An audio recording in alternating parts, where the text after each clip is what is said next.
नमस्कार साथियों। आज हम लोग इस वीडियो में कक्षा 12वीं जीव विज्ञान के द्वितीय पाठ के बारे में अध्ययन करेंगे।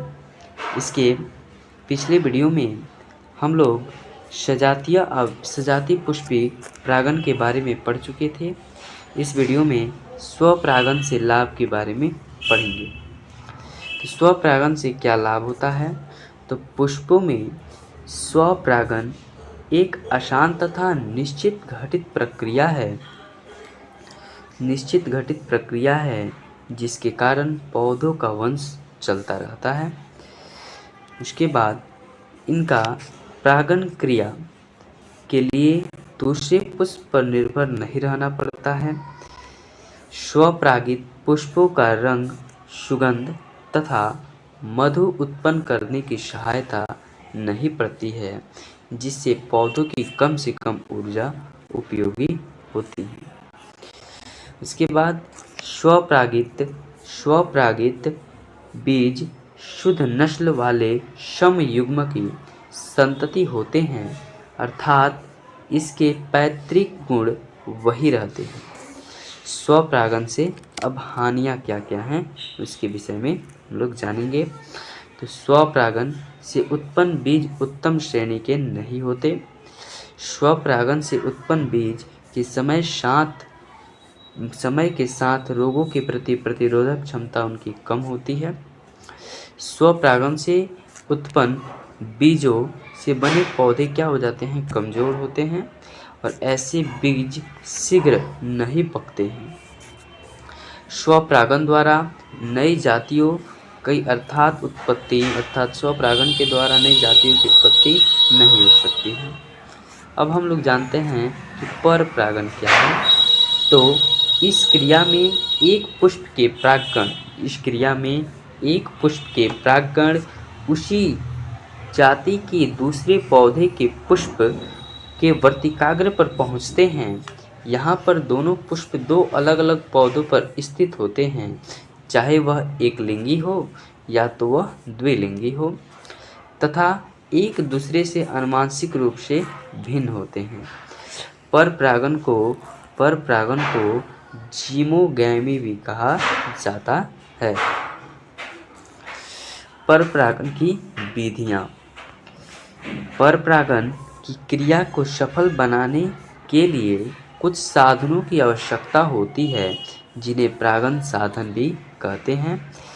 इन्हीं साधनों के आधार पर परागण 3 प्रकार का होता है। पहला वायु परागण, जिसे अंग्रेजी में एयर पॉलिनेशन कहते हैं। दूसरा जंतु परागण, जिसे एनिमल पॉलिनेशन कहते हैं। और तीसरा जल परागण, जिसे वाटर पॉलिनेशन कहते हैं। अब आते हैं कि वायु परागण क्या होता है। तो पुष्पों में वायु द्वारा होने वाले परागण को वायु परागण कहते हैं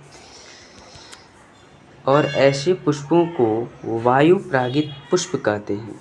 वायु परागित पुष्पों में कुछ विशेषताएं पाई जाती हैं जो निम्नलिखित हैं। अब उनकी विशेषताओं के बारे में जानेंगे। तो पहला है, वायु परागित पुष्प छोटे एवं आकर्षण रहित होते हैं। ये रंगहीन, गंधहीन, मकरकंद रहित होते हैं। वायु परागित पुष्प प्रायः एक लिंगी होते हैं।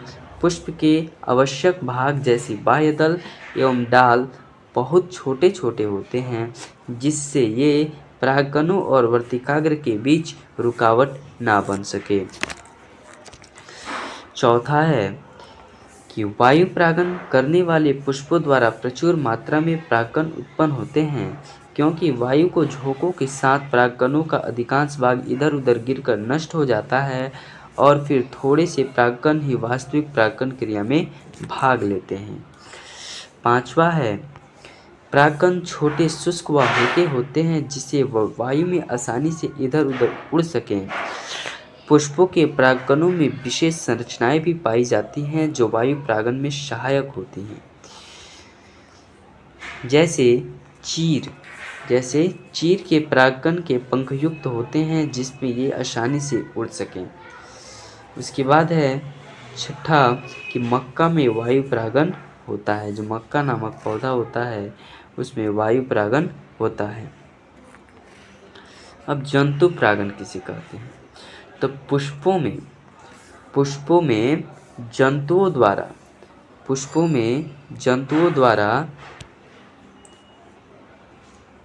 होने वाली